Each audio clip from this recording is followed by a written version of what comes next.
Imagine un instant que tu entres dans un jeu où tout le monde porte des masques, mais toi, tu es le seul à ne pas connaître les règles. On te sourit, on t'applaudit, on te fait même croire que tu es important. Mais en silence, on joue avec toi, on t'utilise, on anticipe chacun de tes mouvements. Voilà le danger de ne pas être astucieux, croire que le monde est aussi innocent que tes bonnes intentions. Et tu sais ce qui arrive quand tu ne l'es pas? Tu perds des opportunités, on draine ton énergie et tu finis par vivre dans une partie que tu ne contrôles jamais. Aujourd'hui, je vais te donner plus que de simples conseils. Je vais partager avec toi 20 clés qui, si tu les appliques, te rendront dangereusement astucieux. Tu deviendras quelqu'un capable de lire les intentions, d'anticiper les coups et de poser des limites sans peur. Pas pour manipuler, pas pour blesser, mais pour protéger ce que tu as de plus précieux, ta paix, ta dignité et ta liberté émotionnelle. Écris dans les commentaires une phrase de véritable engagement avec toi-même. Aujourd'hui, je décide de devenir dangereusement astucieux. Écris-la pour sceller ce pacte personnel, parce que ce qui vient n'est pas de la théorie, mais des outils réels pour cesser d'être une proie et commencer à jouer avec intelligence émotionnelle. Et je te laisse une question pour ouvrir ton esprit. Combien de fois as-tu senti que quelqu'un t'utilisait simplement parce que tu n'as pas su lire ses intentions à temps? Reste bien jusqu'à la fin, car aujourd'hui, je te promets que cette histoire peut changer pour toujours. Première clé, apprends à écouter ce qui ne se dit pas. L'astuce ne commence pas par la bouche, mais par les yeux, l'oreille et cette antenne invisible que nous avons tous, mais que peu développent. La plupart s'obsèdent avec les mots, alors que les mots peuvent être les plus grands mensonges. Tu sais où la vérité échappe rarement, dans les silences, dans les hésitations, dans ces gestes qui se faufilent, même quand quelqu'un essaie de les cacher. Pensez-y. Combien de fois quelqu'un t'a assuré qu'il allait bien, alors que son regard s'éteignait une seconde? Combien de fois as-tu entendu un « oui » dont le ton sonnait trop plat, trop forcé? C'est là que se cache la vérité. L'astuce, c'est de voir l'invisible à l'œil distrait. Je te raconte une petite histoire. Une amie me parlait de son partenaire, un homme charmant, toujours attentif, toujours correct. Mais il y avait quelque chose de bizarre. Chaque fois qu'elle lui demandait ses sorties avec des amis, il répondait vite, presque automatiquement, puis changeait de sujet immédiatement. Cette précipitation fut la première fissure. Elle ne l'a pas vu au début, mais en observant avec plus de calme, elle a découvert un schéma. À chaque fois que la conversation allait vers un terrain qu'il n'aimait pas, surgissait un rire nerveux, une main sur le nez, un regard vers le sol. Ce n'étaient pas des mots, mais des signaux. Et ces signaux en disaient bien plus que n'importe quel discours. L'entraînement est simple mais puissant. La prochaine fois que tu parles avec quelqu'un, concentre-toi sur sa respiration, sa posture, le temps qu'il met à répondre. Une seconde d'hésitation est de l'or pur pour celui qui veut devenir dangereusement astucieux. C'est là que réside ton pouvoir. Ne reste pas en surface. Pose des questions ouvertes. Laisse des silences et observe comment l'autre réagit dans ce vide. Le silence est un détecteur de vérité. Quand quelqu'un n'a rien à cacher, il répond calmement. Mais quand il cache quelque chose, le silence devient une torture et tu le vois dans son corps, dans son regard, dans ses gestes. Pour ne pas rester dans la théorie, voici 3 phrases ancrage que tu dois répéter comme un mantra. Je comprends et le non reste. Je ne vais pas discuter. La règle est celle-ci. D'abord ceci, ensuite cela. Des phrases courtes, claires, sans fioritures. Elles ne se négocient pas, elles ne s'expliquent pas trop. Elles fonctionnent parce qu'elles posent une limite directe et ferme, sans avoir besoin d'élever la voix. Avant de continuer, si tu n'es pas encore abonné à ma chaîne YouTube, je t'invite à le faire dès maintenant. En t'abonnant, tu seras informé de toutes mes nouvelles vidéos, ce qui te permettra de ne rien manquer de contenu précieux. Imagine la scène. Quelqu'un essaie de te convaincre de faire quelque chose que tu ne veux pas. Au lieu de t'embrouiller avec des excuses, respire profondément et dis « Je comprends » et le non reste. Sans nervosité, sans justification. L'astuce, c'est ta fermeté, pas la quantité d'arguments. Alors dis-moi, combien de fois dans ta vie aurais-tu évité des problèmes Si tu avais su écouter ce qui ne se disait pas, elle ne se plaignait jamais, ne montrait jamais de faiblesse. Mais un collègue attentif remarqua qu'à chaque retour de vacances, ses yeux étaient gonflés et qu'elle évitait de parler de sa famille. Sa façade était celle de la force, mais la vérité, c'est qu'elle vivait un enfer dans sa vie privée. Personne ne le voyait, car tout le monde se contentait de la surface. Seul celui qui sut lire les signaux découvrit que derrière le sourire, il y avait de la douleur. La masque sociale peut être charmant, séduisant, brillant, mais il y a toujours une fissure par laquelle le réel s'échappe. L'astuce n'est pas de se laisser éblouir par ce que quelqu'un projette, mais d'observer les moments où cette projection se brise. Un geste d'agacement au milieu d'un sourire, une remarque sarcastique qui semble anodine, une réaction disproportionnée face à une petite critique. C'est là, dans ces petites fuites, que tu vois la personne derrière le masque. L'exercice est simple, mais demande de l'attention. Quand tu es face à quelqu'un, demande-toi, quelle partie de lui veut-il montrer? Quelle partie veut-il cacher? Veut-il paraître fort, sage, généreux? Ça, c'est le masque. Puis demande-toi, quels signes subtils contredisent cette image? Ces contradictions, c'est de l'or pour l'esprit astucieux. Tes phrases ancrées deviennent alors des armes de clarté. Je comprends. Et cela ne change rien. Je ne vais pas discuter. La règle est simple. D'abord ceci, ensuite cela. Car, pendant que les autres se perdent dans leur théâtre personnel, toi, tu restes centré et calme.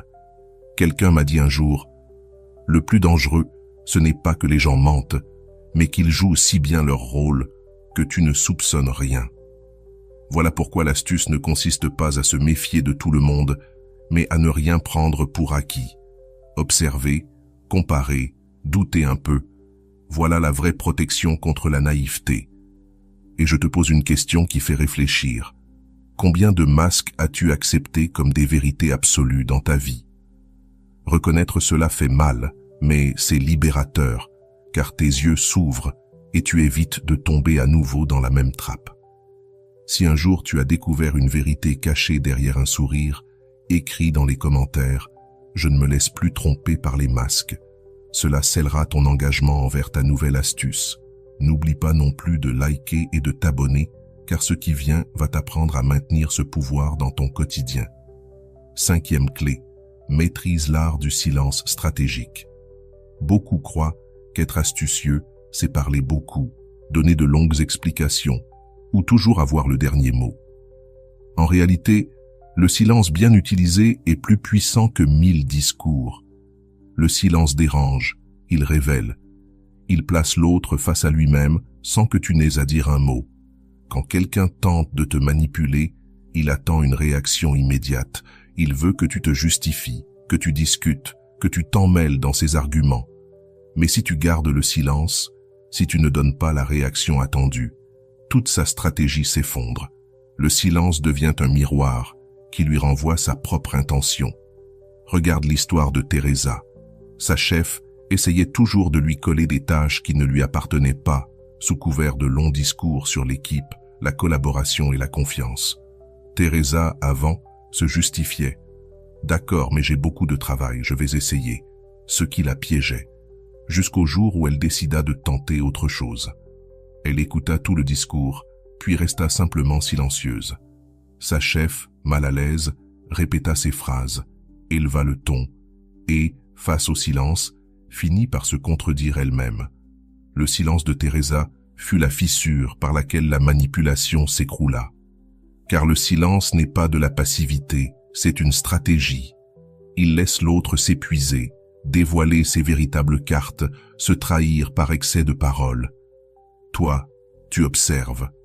Et quand tu parles enfin, c'est bref, clair et ferme.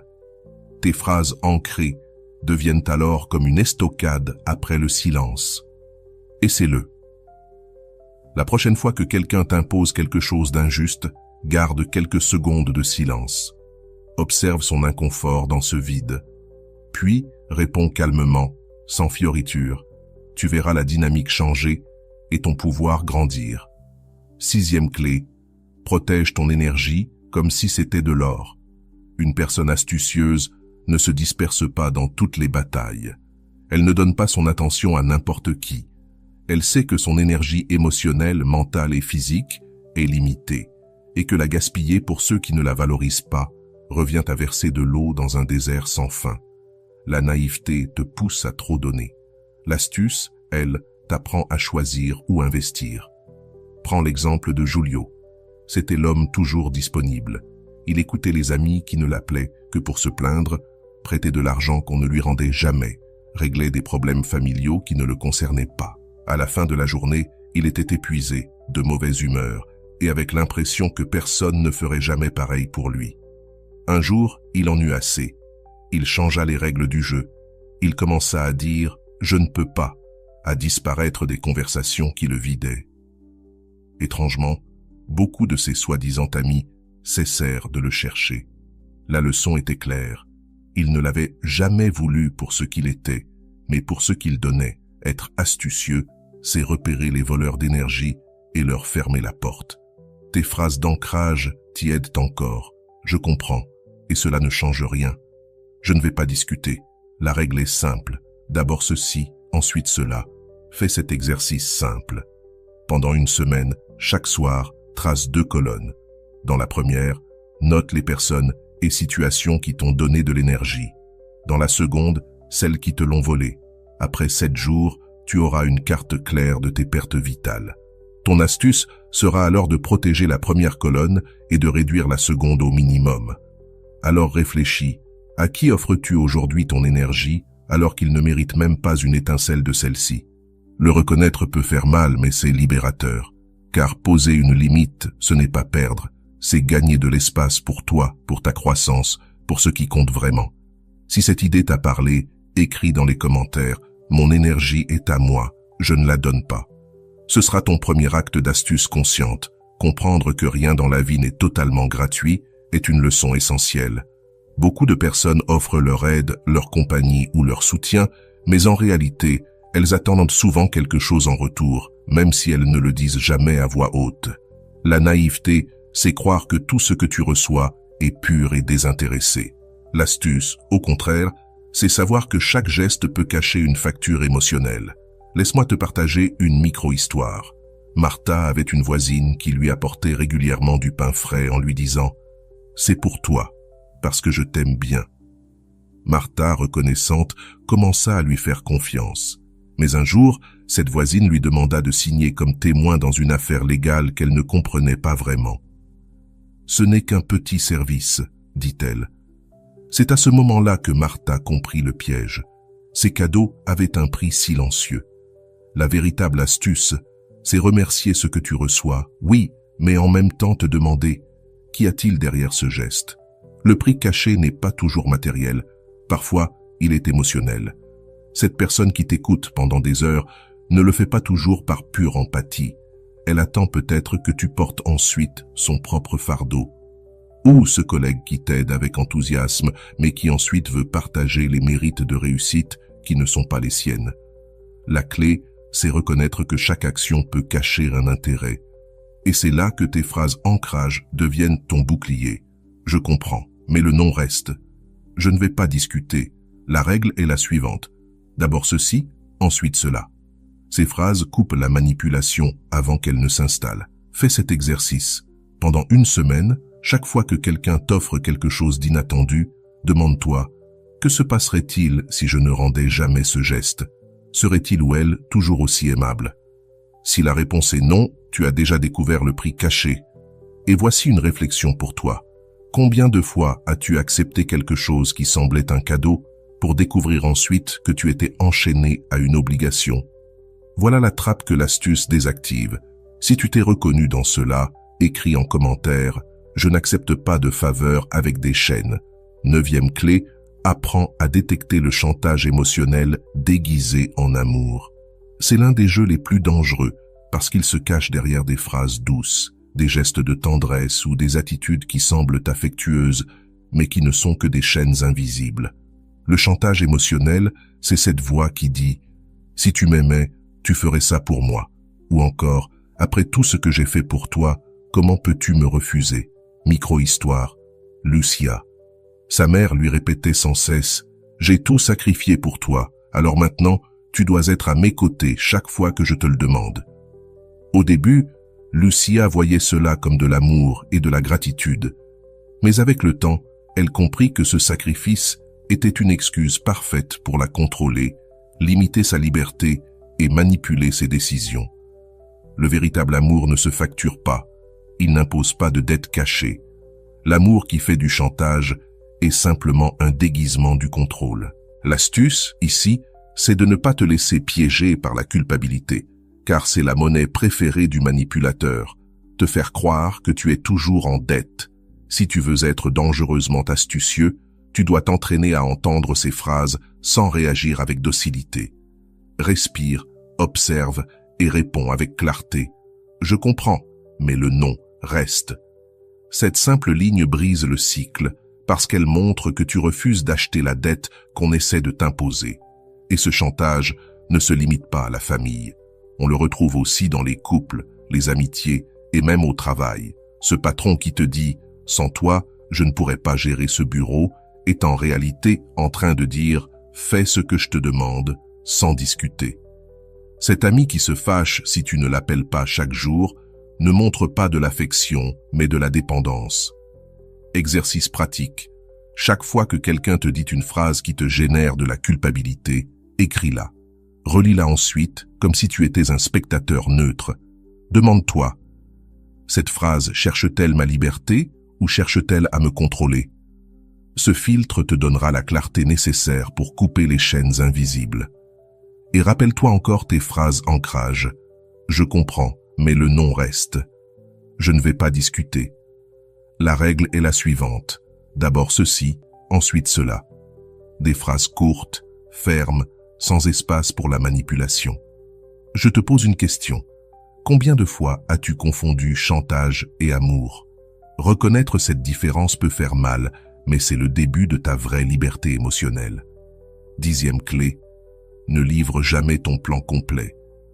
Une des armes les plus puissantes de l'astuce, c'est apprendre à doser l'information. La naïveté raconte tout. Ce que tu penses, ce que tu rêves, ce que tu feras, étape par étape. Résultat, les autres connaissent ta carte et savent où te frapper. L'astuce, elle, consiste à montrer seulement ce qui est nécessaire et à garder le stratégique. Imagine un joueur d'échecs qui révèle chaque coup avant de bouger sa pièce. Que se passerait-il? L'adversaire s'adapterait immédiatement et gagnerait sans difficulté. Dans la vie, c'est pareil. Quand tu dévoiles tous tes plans, tu donnes aux autres le pouvoir de te bloquer, de te copier ou de te devancer. Micro-histoire. Roberto. Il avait un nouveau projet professionnel et, tout excité, il en parla à tout le monde. Un collègue prit son idée, la présenta comme sienne et reçut tous les honneurs. Roberto apprit à la dure que ses cartes devaient rester cachées. Désormais, il ne partage que l'essentiel, et seulement avec les bonnes personnes. La règle est simple, parle de ce que tu as déjà accompli, pas de ce que tu es en train de préparer. Montre des résultats, pas des projets incomplets. Ce n'est pas du secret, c'est de la stratégie. Et quand quelqu'un insiste pour en savoir plus, utilise tes phrases ancrage comme mur protecteur. Je comprends, mais le non reste. Je ne vais pas discuter. La règle est la suivante. D'abord ceci, ensuite cela. Essaie ceci pendant 1 mois. Engage-toi à ne révéler tes plans futurs qu'à une seule personne de totale confiance. Tu verras ton environnement changer. Moins d'interférences, moins de critiques inutiles et plus de contrôle sur tes pas. Cette réserve est ta force. Alors dis-moi, combien d'opportunités as-tu perdues pour avoir parlé trop tôt? Promets-toi de ne plus jamais offrir cet avantage gratuitement. Si tu t'identifies, écris en commentaire « Mes plans sont à moi, les résultats se montrent ». Mets un like à cette vidéo et abonne-toi parce que les prochaines clés vont faire passer ton astuce à un niveau encore plus élevé. Face aux autres, si tu avais été astucieux, tu aurais demandé « Et toi, que proposes-tu pour l'améliorer ?» Cette simple question dévoile immédiatement l'absence d'intention réelle. Voilà la clé. Questionne toujours l'intention. Une critique constructive vient avec des exemples, des alternatives et un vrai désir de t'aider. Un attaque déguisée en conseil, elle, ne cherche qu'à blesser sans rien apporter de concret. Être dangereusement astucieux, c'est ne pas avaler n'importe quelle opinion comme une vérité. C'est là que tes phrases ancres deviennent ton rempart. Je comprends et le non reste. Je ne vais pas discuter. La règle est simple. D'abord ceci, ensuite cela. Tu n'as rien à prouver face à une attaque.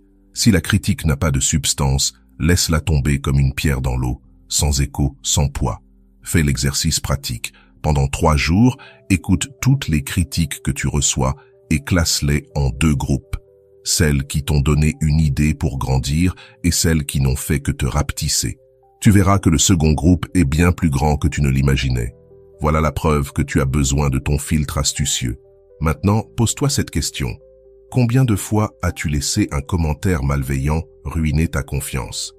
Si tu y réponds avec honnêteté, tu seras prêt à ne plus céder ton pouvoir aussi facilement. Et si tu as déjà souffert d'une critique déguisée en conseil, écris en commentaire « Je ne m'intoxique plus avec des critiques vides ». 13e clé, détecte le favori empoisonné. Certaines personnes s'approchent de toi avec une aide apparemment noble, mais leur véritable but est de t'attacher à une dette invisible.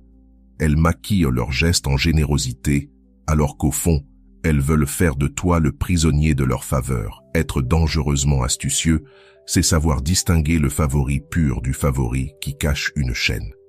Exemple, Laura traversait une période financière difficile. Une collègue de travail lui a proposé un prêt sans intérêt. Reconnaissante, Laura a accepté. Au début, cela semblait être un geste solidaire. Mais très vite, sa collègue s'est sentie autorisée à juger sa vie personnelle, critiquer ses choix et exiger sa présence dans des moments où Laura n'en avait aucune envie. Le prix caché n'était pas l'argent, mais le contrôle.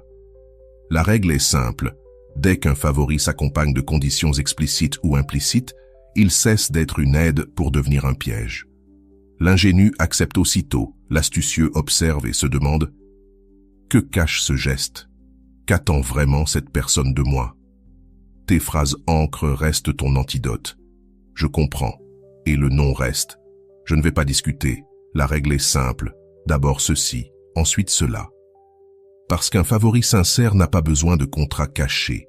Et si quelqu'un se fâche parce que tu refuses son aide, tu as déjà la preuve que son intention n'était pas pure. Exercice. Avant d'accepter une aide, réponds intérieurement à cette question. Si je ne rendais jamais ce favor, cette personne resterait-elle aussi aimable? Si la réponse est non, alerte rouge. Maintenant, réfléchis. Combien de favoris as-tu acceptés qui se sont transformés en chaînes? Reconnaître cela est ton premier pas pour ne plus tomber dans le piège. 14e clé, utilise le doute à ton avantage. L'ingénu cherche des certitudes immédiates. Il veut des réponses rapides et se précipite à faire confiance. L'astucieux, lui, sait que le doute est une arme précieuse. Il permet d'observer, d'attendre, d'analyser et de détecter les fissures que d'autres veulent cacher. Imagine que tu rencontres quelqu'un qui paraît parfait, attentionné, généreux, toujours disponible. L'ingénu s'emballe et ouvre toutes ses portes. L'astucieux, en revanche, se demande « Qu'est-ce que cette personne me montre et qu'est-ce qu'elle cache ?» Ce doute agit comme une lampe dans l'obscurité, révélant les recoins où se logent les intentions réelles. Exemple, Miguel a rencontré un associé qui lui proposait un investissement trop beau pour être vrai. Il a douté, enquêté et retardé sa décision. 1 mois plus tard, il a découvert que cet associé avait escroqué plusieurs personnes. Son doute l'a sauvé. Ce n'était pas de la faiblesse, mais de l'intelligence. Être astucieux, ce n'est pas vivre dans la méfiance constante, c'est laisser toujours une marge de doute, poser des questions, observer, vérifier avant de t'engager totalement. Parce que celui qui ne doute jamais tombe. Tes phrases ancres te gardent debout pendant que ton doute travaille pour toi. Je comprends. Et le non reste. Je ne vais pas discuter. La règle est simple. D'abord ceci, ensuite cela. Exercice. Pendant 1 semaine, chaque fois que quelqu'un te propose quelque chose d'important, ne réponds pas tout de suite. Attends au moins 24 heures. Tu verras que beaucoup de choses, soi-disant parfaites, commencent à révéler leurs fissures dès qu'on leur donne un peu de temps. Et toi, combien d'erreurs as-tu commises parce que tu ne t'es pas donné le droit de douter? Si un jour le doute t'a sauvé, écris en commentaire « Mon doute est ma lanterne ». 15e clé. Observe comment quelqu'un parle des autres. C'est un miroir parfait pour savoir comment il parlera de toi en ton absence. L'ingénu croit que les commérages ou critiques n'ont rien à voir avec lui. L'astucieux comprend que celui qui se moque, trahit ou dénigre un autre devant toi fera exactement la même chose de toi tôt ou tard. Exemple.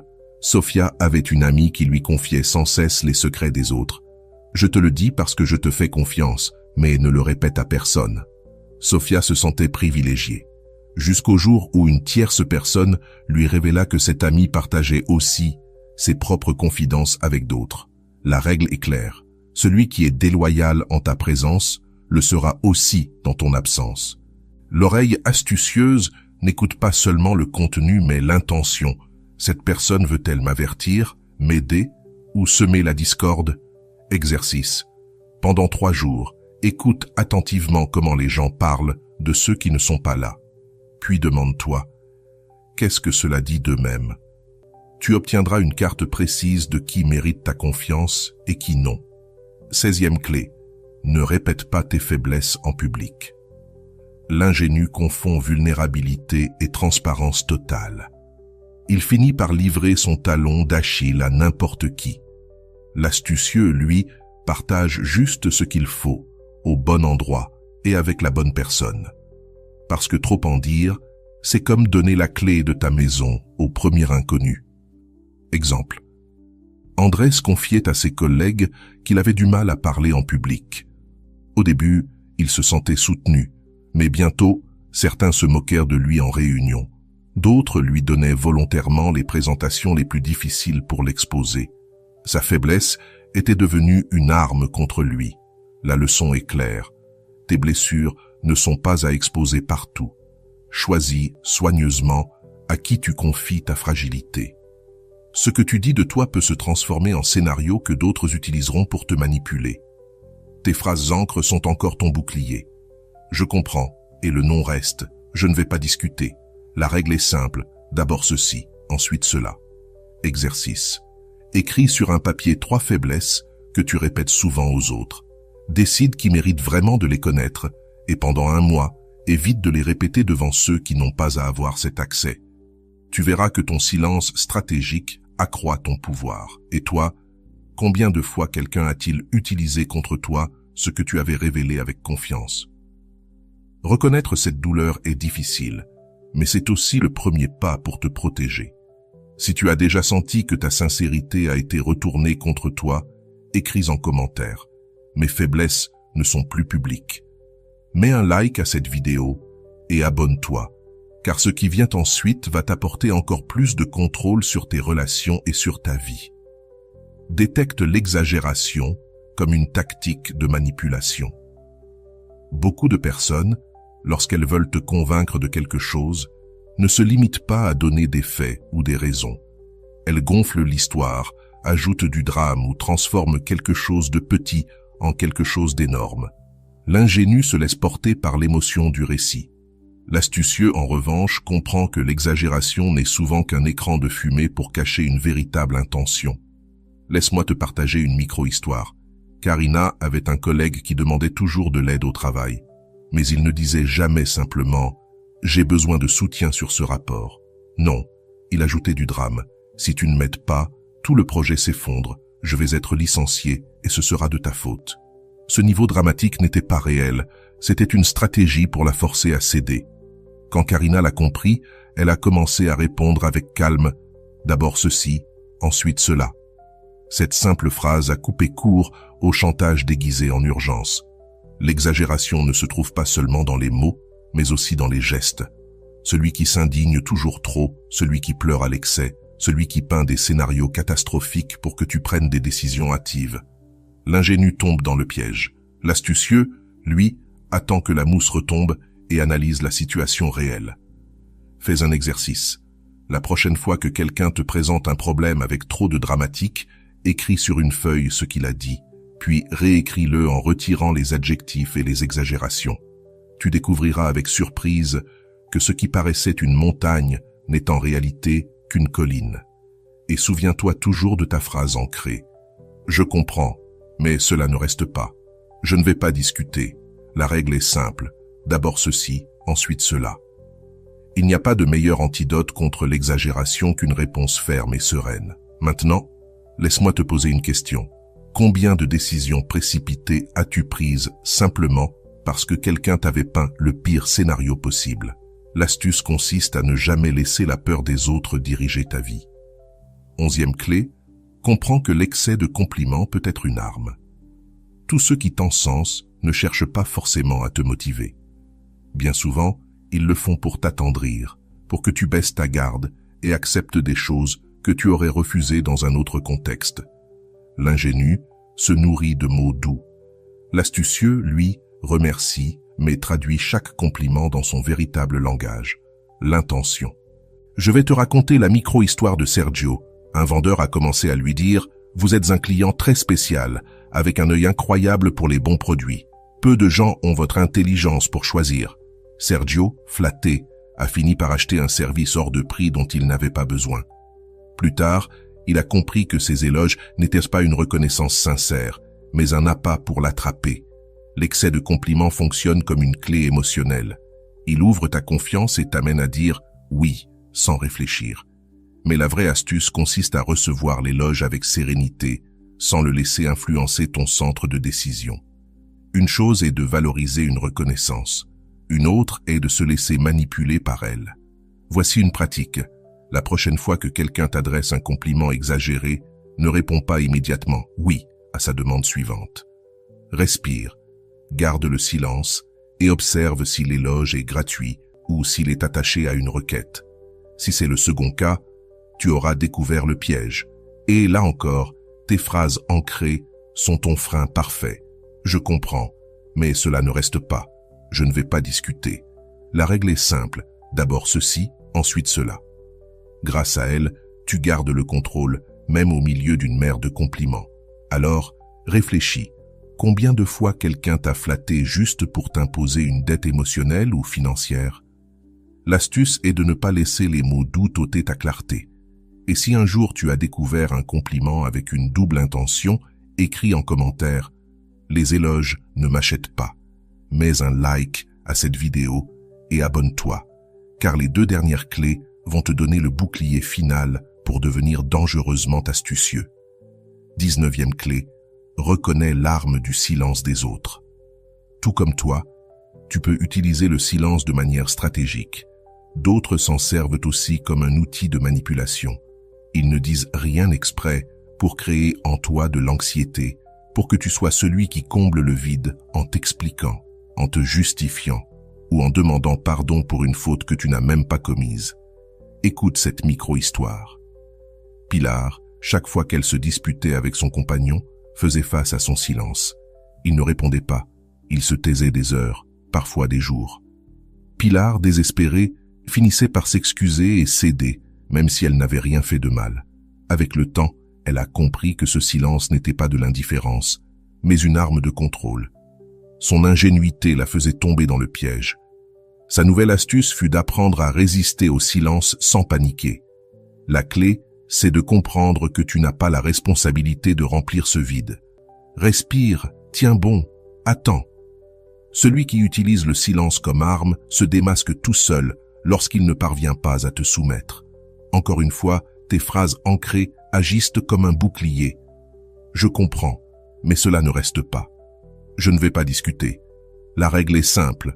D'abord ceci, ensuite cela. Exercice pratique. La prochaine fois que quelqu'un emploie le silence comme punition, note combien de temps tu prends avant de réagir. Puis, à la prochaine occasion, double ce temps. Petit à petit, tu entraîneras ta capacité à supporter l'inconfort sans céder. Voilà la vraie force de l'astucieux. Alors je te demande, combien de fois as-tu remis ton pouvoir parce que tu n'as pas supporté le silence de l'autre? Rappelle-toi, tout silence n'est pas sagesse. Parfois, ce n'est que manipulation. 20e clé. Protège ta faim. Ne montre pas toutes tes cartes dès le départ. L'ingénu s'épuise en donnant tout dès le début. Il offre sa confiance, partage ses secrets et s'ouvre sans filtre. L'astucieux, lui, sait que le véritable pouvoir réside dans le fait de garder une part de lui-même intouchable. Ce n'est pas de la froideur, c'est de l'autoprotection. Je vais te partager la micro-histoire d'Elena. Elle était en pleine négociation importante. Son collègue lui a demandé de révéler dès le départ sa limite pour gagner du temps. Elena, astucieuse, a choisi de ne pas montrer sa carte finale. Oui, elle a fait de petites concessions, mais elle a gardé un atout secret. Finalement, elle a obtenu ce qu'elle voulait parce qu'elle n'a jamais laissé l'autre partie savoir jusqu'où elle était prête à céder. Voilà ce que signifie protéger sa faim. La règle est claire. Dans tes relations, dans ton travail, dans tes décisions, ne donne jamais tout dès le début. Garde toujours une zone de mystère, un espace de pouvoir qui t'appartient, car ce que les autres ne connaissent pas, ils ne peuvent pas le contrôler. Et encore une fois, tes phrases ancrées te rappellent cette vérité. Je comprends, mais cela ne reste pas. Je ne vais pas discuter. La règle est simple. D'abord ceci, ensuite cela. Fais cet exercice. Cette semaine, garde pour toi un objectif, un projet ou une décision importante. Ne le partage qu'une fois qu'il sera consolidé. Tu verras comment ta force intérieure se multiplie et comment le contrôle revient vers toi. Alors, réfléchis. Combien de fois ta vie s'est compliquée simplement parce que tu as montré trop tôt ta carte la plus précieuse? L'astuce, c'est de protéger ta faim, car c'est là que la partie se joue vraiment. Si tu es arrivé jusqu'ici et que ces 20 clés t'ont ouvert les yeux, écris en commentaire « Je suis dangereusement astucieux ». Ce sera ton saut personnel. Mets un like à cette vidéo et abonne-toi, car le contenu qui arrive va transformer encore plus ta manière de voir la vie. Imagine que ta vie est un échiquier. Pendant des années, tu as joué comme un pion naïf, avançant droit devant, croyant que tout le monde jouait honnêtement. Mais aujourd'hui, tu tiens dans tes mains une nouvelle arme, l'astuce. Chaque clé est comme une pièce d'échec qui te donne plus de force, plus de vision et plus de stratégie. Et lorsque tu apprends à les manier avec calme, tu n'es plus la proie du jeu. Tu deviens le joueur qui anticipe, qui protège et qui décide. Le plan est simple, mais demande de l'engagement. Pendant les 7 prochains jours, choisis 2 de ces clés chaque jour et applique-les consciemment. Observe les gestes, analyse les intentions, utilise tes phrases ancrées, cultive tes silences stratégiques. Ne cherche pas à tout appliquer d'un coup. Construis ton astuce pas à pas. En une semaine, tu verras déjà que tes réactions changent, que ton regard perce au-delà des mots, que ta présence a un poids nouveau. Souviens-toi, être dangereusement astucieux, ce n'est pas manipuler ni blesser, c'est te protéger de ceux qui veulent profiter de toi. C'est préserver ton énergie, défendre ta dignité et garder la liberté de décider par toi-même. La véritable astuce est comme une armure invisible. Personne ne la voit, mais elle te protège dans chaque bataille, chaque conversation, chaque relation. Sans elle, tu es vulnérable. Avec elle, rien ni personne ne peut t'attraper par surprise. Alors je te pose une dernière question. Es-tu prêt à enfiler cette armure et à marcher avec elle chaque jour? Si ta réponse est oui, écris en commentaire. Je joue avec astuce, je vis en liberté. Ce sera ton pacte final avec toi-même. Mets un like, partage cette vidéo avec quelqu'un qui en a besoin et abonne-toi pour continuer à recevoir ces outils qui transforment non seulement ton esprit, mais aussi ta vie. Le jeu a changé. Maintenant, le joueur, c'est toi.